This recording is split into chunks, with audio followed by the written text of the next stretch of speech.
Casting rubber cosplay props.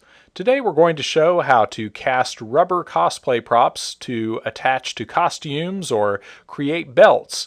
And we're going to use for this particular application some FP-60 rubber to create some Wonder Woman costume accessories. Now FP-60 is a fast-setting urethane rubber that works great for casting small rubber parts like this.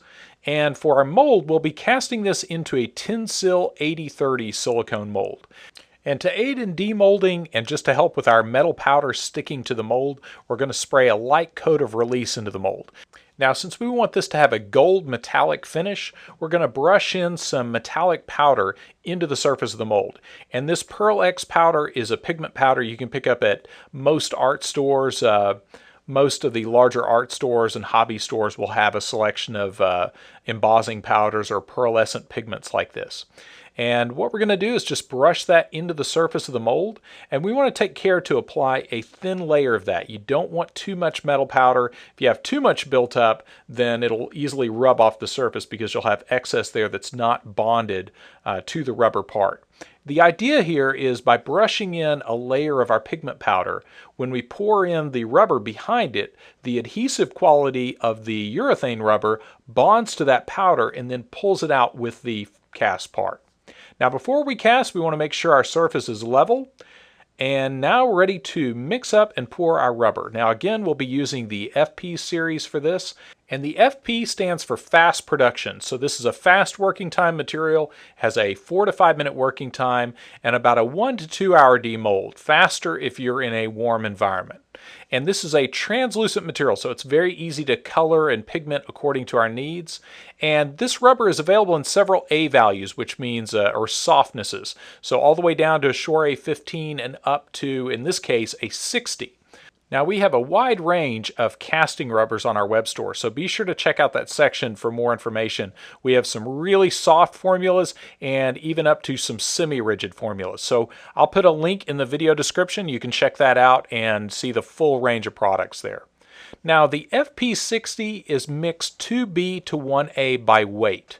And weight ratio is always going to be more precise than volume, especially when you're measuring out material for small parts. Now, for this particular belt and chest piece combo that we're pouring up, this is going to take right around 400 grams total. And so what we're doing is I'm mixing up 300 grams of part B, and then I'm going to measure out 150 grams of part A. So whatever our part B is, we're going to use half of that for our part A. So very simple math. Very easy to remember. Now we're going to add some urethane pigment to our part B so we have a good background color behind our metallic powder. And this is an important step. Obviously you don't have to put any kind of pigment in since your metallic color is really going to color the surface of the piece. But by doing this, we ensure that if there's any spots where our powder isn't giving us 100% coverage, we have a background color that's similar enough that it doesn't jump right out at us that there's a blank spot in that metal powder.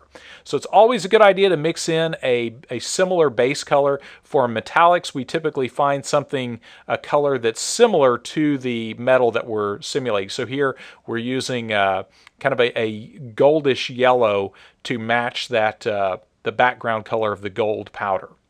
Now I'm adding the A, and you'll notice by mixing in our pigment to our part B first, that buys us extra time because this is a fast setting rubber. So as soon as we add that part A, the clock starts ticking. So it's a good idea when you're using some of these materials, some of the faster setting products for the first time, it's a good idea to have a timer or set your smartphone for about 4 minutes so you can keep track of that and you don't lose track of how much working time you have, because that can sneak up on you. And a lot of these products, especially our resin products, will actually set up while you're pouring it if you wait too long. So we want to thoroughly mix that for a good 45 seconds to a minute, and then we're ready to pour. Now, as I mentioned earlier, we checked and made sure the surface was level before we began this process, and that's super important. Anytime you're casting belts or emblems that have a very thin cross section and a flat back like this, it's imperative that you have a level surface. And of course that your mold was made on a level surface. Otherwise, you'll have a lot of funky places on the back of your cast as you're trying to control that rubber and get your casting material to be level. So make sure you're casting and pouring everything up on a level surface.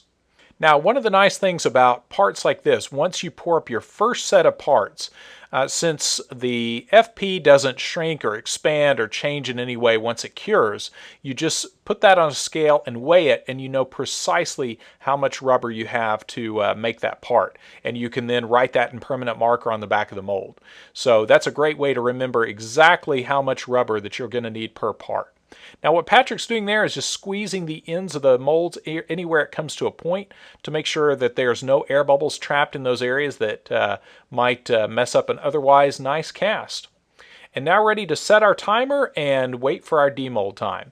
And again, for this particular part, it took it right at about an hour to hit a state where we were ready to demold.